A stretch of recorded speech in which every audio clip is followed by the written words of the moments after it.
Please hit the 150 activate calculation twice. Do you like adventure and cool action figures? Well, come join the fun. It's old school toys with Blaze.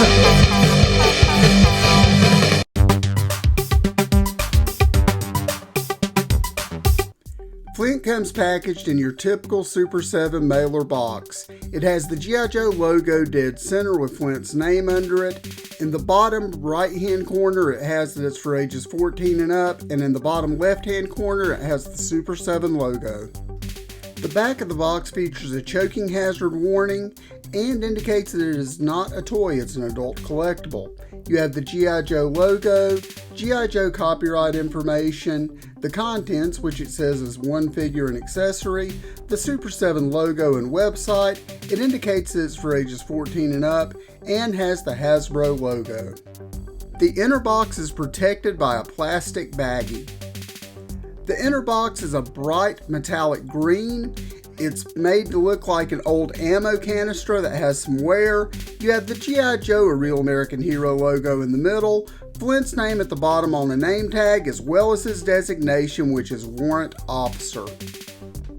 The sides of the box continue the ammo can motif along with the wear, and on the left hand side of the box you have that this is GIW2, G.I. Joe Wave 2, and Flint is given the designation FLN.01.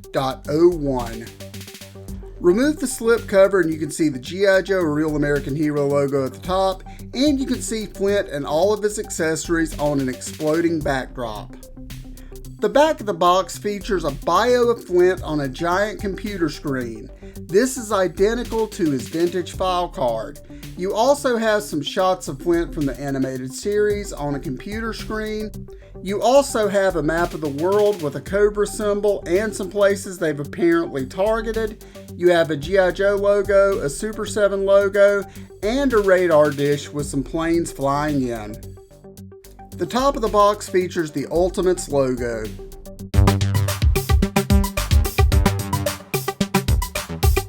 The Super 7 Ultimates Flint clearly takes inspiration from the Sunbow animated series, the first place we saw Flint. He has a purple beret with a Special Forces emblem in red on it. You can see that his face has the stern look just like his card art. He has brown hair. One choice that they made on this Flint that I've heard a lot of people say negative things about, and I'm going to echo those sentiments, is the lack of paint on the face.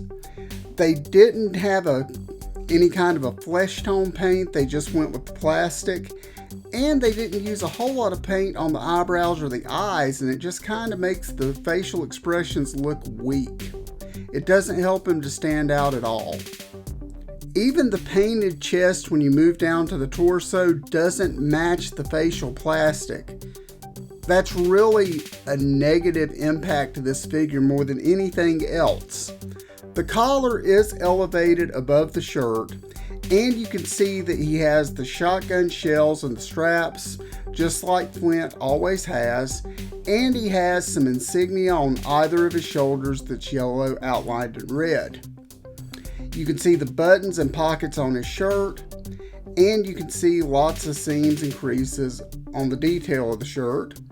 He has short sleeves just like Flint always has. He has another red Special Forces emblem on his left shoulder, and you have the brown gloves just like Flint always has. Once again, you run into the same issue though with the lack of paint on the arms. You can see that his upper arms and his lower arms do not match. That is just driving me crazy.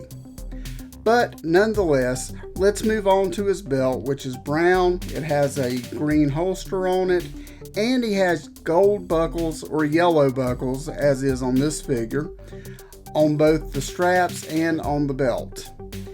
He has nicely painted camouflage fatigue pants. They have pockets on the sides, and he has green combat boots. I really like the sculpt on this Flint, and the paint is great where it exists. However, I must say that it is a huge disappointment that they did not paint the flesh-colored parts on most of the figure. It makes places where they did paint the flesh color not match, and it makes the other parts look weak. Let's take a look at Flint's articulation. His head is on a ball joint. Arms rotate a full 360 degrees, plus have a hinge to allow him to move up and down. He has bicep swivels on both arms. Elbow joints. Elbows also rotate.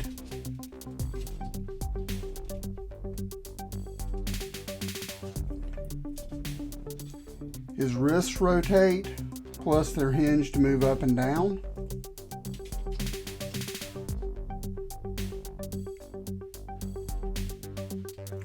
He has this torso crunch, but it's really frustrating because you get no forward momentum.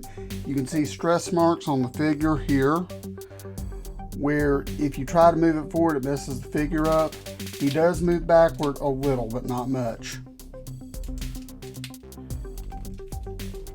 You have a torso swivel, but the straps here interfere with that. His legs move up and back, and you got a little bit of movement out to the side, not a whole lot. You have a knee joint, calf swivels on both sides, feet are hinged to move up and down, plus they rotate a full 360 degrees. And that is the articulation for your Super 7 G.I. Joe Ultimates Flint.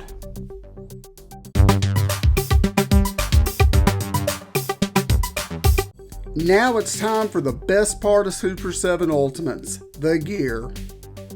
Flint comes with a pistol grip pump shotgun. This is the same shotgun that the vintage figure came with, and it's displayed on his card art.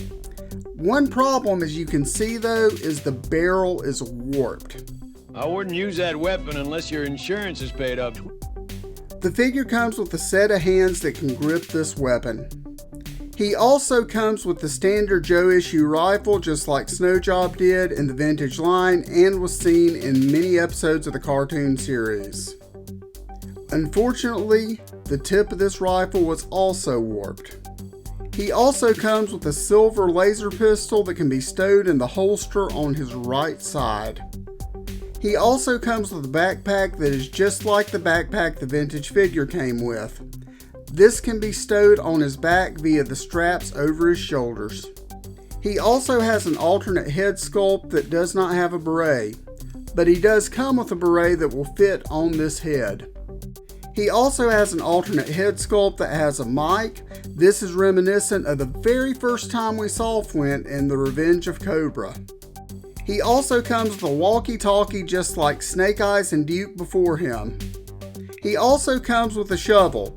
This is no doubt from where he rescued Mutt from the sandstorm in The Revenge of Cobra. It just seems like they made this one a little bit big and the wrong color. He also comes with a newspaper where Cobra Commander is delivering the State of the Empire address in Worlds Without End Part 2. Notice the difference though? Cobra Commander doesn't have a hood on this paper. Super 7 said they were trying to get rid of the hooded Cobra Commander.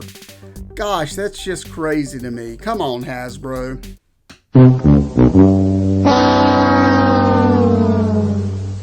He also comes with a military flashlight. You could see him using this in Revenge of Cobra Episode 1, Into the Cobra's Pit.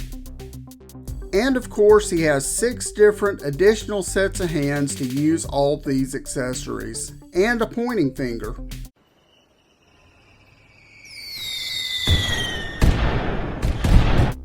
One, Flint comes with a ton of amazing gear. 2, the paint on his uniform and the colors are really nice and vibrant. 3, the Sunbow inspired design looks great.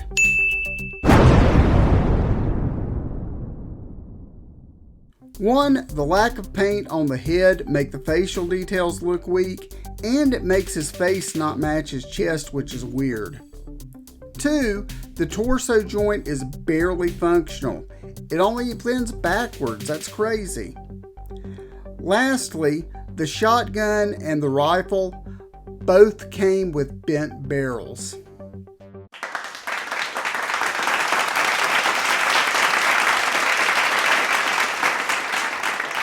So that's my review of the Super 7 Ultimates Flint. I was really looking forward to this figure, and he turned out okay, but he wasn't quite as good as I thought he'd be. Still a good figure though. What do you guys think about Flint? Did you like this offering from Super 7? Let me know in the comments.